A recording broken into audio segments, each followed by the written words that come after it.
sa nakikita natin ngayon sa sitwasyon ng Pilipinas,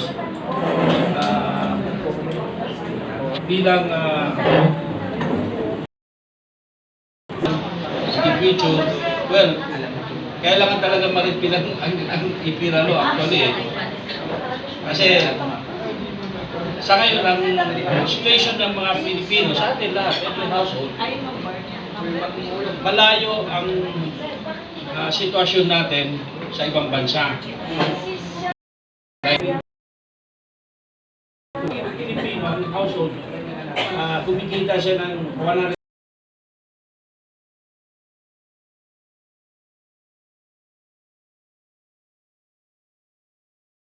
na lang sa kuryente, pambayad. So malaking kawalan yun.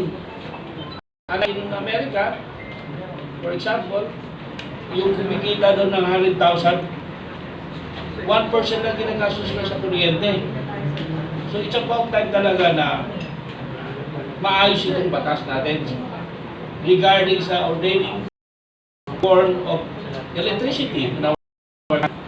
And not just like this.